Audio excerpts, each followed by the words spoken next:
and welcome to the Feet of Jesus, where we are going through the entire Bible, one book at a time. And right now we're in the book of Luke, using this book.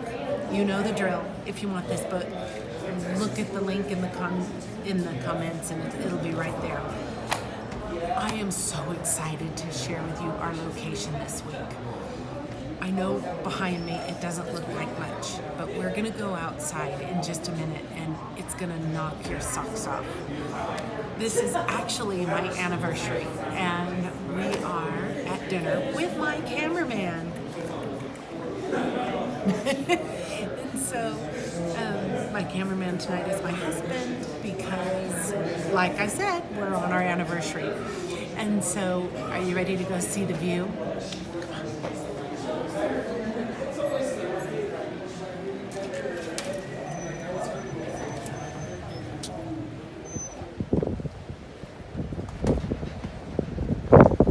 Isn't this awesome? This is the city of Albuquerque, and we are 10,300 feet up at the tram.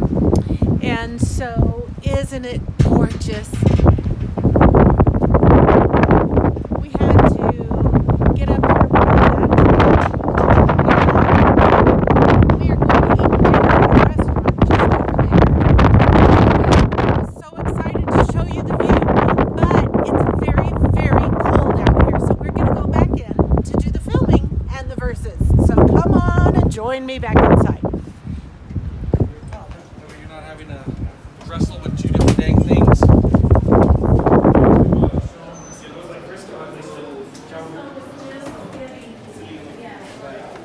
Okay, as usual, we're going to go through 3 verses. The first one is Luke 14:11. So for everyone who exalts himself will be humbled, and the one who humbles himself will be exalted. So this was talking about at the dinner, at the banquet table. And actually it's just giving really practical advice on one hand. Of course, very spiritual advice also, but I love how God is practical.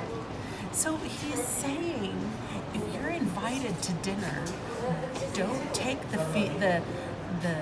seat of honor. Take the seat at the end of the table.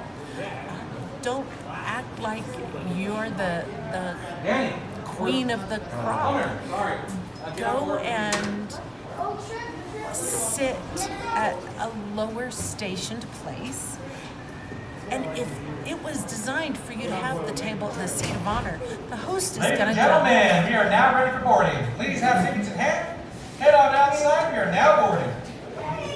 So the host is going to get a chance to honor you even more by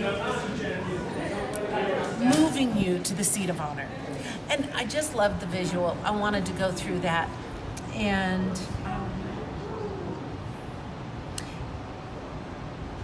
you know, one of the examples that I thought of in my life is when someone compliments us. When we're given an award,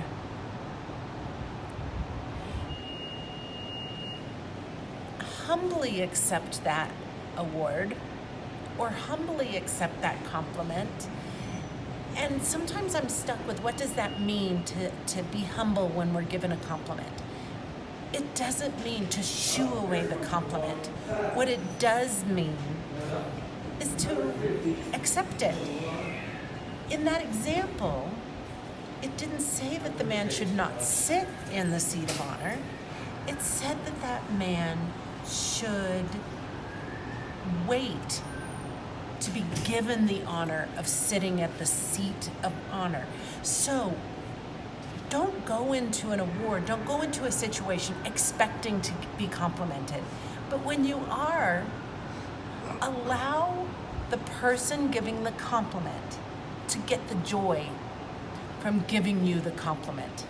I just think that's important. And as a Christian, and as a Christian who tries to be humble, I've had to work on what humility means when given a compliment. We probably all have. So going to the next verse. the next verse we're going to look at is Luke 14:21. It says, "So the servant came back and reported these things to his master. Then, in anger, the master of the house told his servant, 'Go out quickly into the streets and alleys of the city and bring in here the poor, maimed, blind, and lame.'" I hope you have understood from reading the contextual verses around it that the banquet that they're talking about. So the story is that the host invited all these very important people to this banquet, and one by one, all the important people decided that they didn't want to come to the banquet or couldn't come to the banquet, and so the host had it all ready. So the host told his servants, "Go out and invite the poor, the maimed, the blind, and the lame. Go invite all these people to the banquet." And so they did. I love this verse because, the banquet is the kingdom of God. We talked a lot about what the kingdom of God is last week. And you know what? Those who were first invited to the banquet were the people that should have recognized Jesus. They were the Pharisees. And you know what? They didn't want to come. Some of them, most of them didn't even recognize the host. They didn't recognize Jesus. Because of that, you and I were invited to the banquet.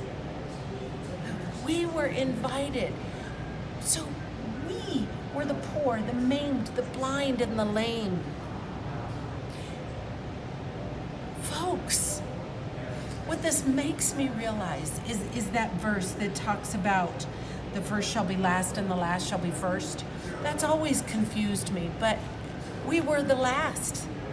We were not the ones. And I'm saying we because most of us watching this video don't come from Jewish heritage. Some people watching this might be. But I'm going to continue saying we because most of us would be considered Gentiles. And we weren't the first ones invited to the banquet. But here we are. So the last invited to the banquet are now first. And you know what? What that does tell me? A friend of mine at a Bible study recently, shout out to Nora, she's the one that said this,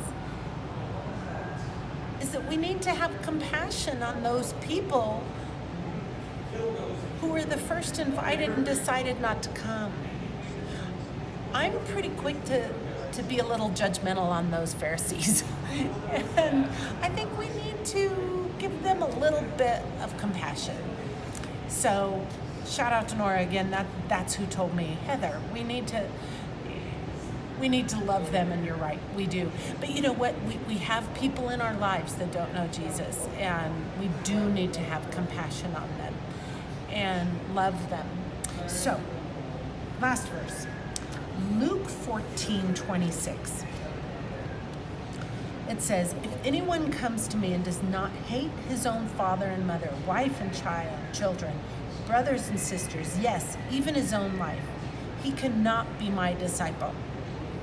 We tend to bristle at the word hate because in the West we use that to mean something that Jesus didn't quite mean back then when he was saying it. Jesus didn't mean we need to actually dislike our mothers and fathers and our children and our spouses and our brothers and sisters. That's not what he was getting at. What he was getting at is everybody and everyone that we love in our life need to come after Jesus. Everything needs to come after Jesus, and it needs to come after Jesus so very much that it looks comparable to hate. So, love your mother and father. In fact, it tells us to honor our mother and father.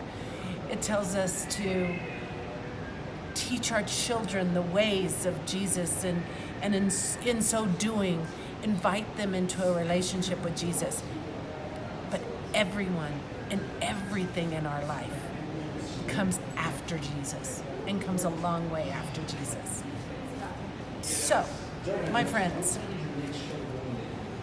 I am going to go enjoy my anniversary. It's our 29th anniversary, so I always do shout outs to everyone. And so a shout out to my awesome, awesome husband. About 31 years ago, he started trying to get me to understand his faith. And I started trying to get to explain to him my crazy faith, which at the time was religious science. And I think you've probably guessed, God won the argument. And my sweet husband was so kind and not judgmental the whole time. He never told me I was crazy. He never told me I was weird for my faith. He just asked me questions. And I have used his example many, many, many times. So a shout out to my wonderful husband of 29 years. Love you.